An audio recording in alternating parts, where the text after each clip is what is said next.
বিসমিল্লাহির রহমানির রহিম। প্রথমেই মহান আল্লাহ তাআলার নিকট শুকরিয়া আদায় করছি।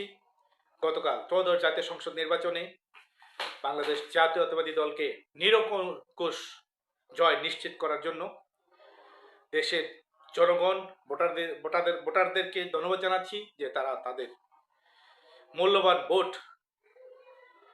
তারা তাদের পছন্দসই প্রার্থীদেরকে নিঃসংকোচে দিতে পেরেছেন। সেজন্যে অন্তর্বর্তী সরকারকে ধন্যবাদ যে তারা একটি গ্রহণযোগ্য নির্বাচন অনুষ্ঠিত করতে পেরেছেন। এখন অন্তর্বর্তী সরকারের প্রতি আহ্বান থাকবে তারা যেন যত দ্রুত সম্ভব নির্বাচনে গেজেট প্রকাশ করে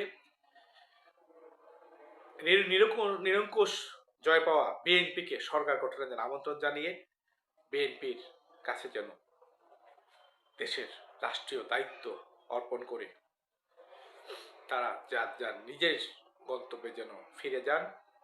আর বিএনপির প্রতি আহ্বান থাকবে জনগণের যে আকাঙ্ক্ষা, জনগণের যে প্রত্যাশা, নতুন বাংলাদেশ বিনির্মাণে যে জনগণের আশা,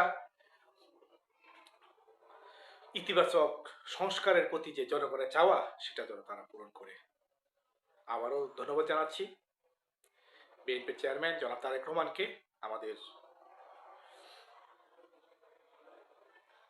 ভবিষ্যৎ প্রধানমন্ত্রী। ভবিষ্যৎ মানে এই নির্বাচনের মাধ্যমে খুব দ্রুতই প্রধানমন্ত্রী হিসেবে শপথ নেবেন এবং ওনার প্রতি আমাদের আহ্বান থাকবে প্রতিটি জনগণের যেন আশাকাঙ্ক্ষা, দেশের দেশত্ববোধ, মমত্ববোধ অনুসারে যেন দেশকে একটি সুখী সমৃদ্ধশালী দেশ গড়ার ক্ষেত্রে সকলের সহযোগিতায় যেন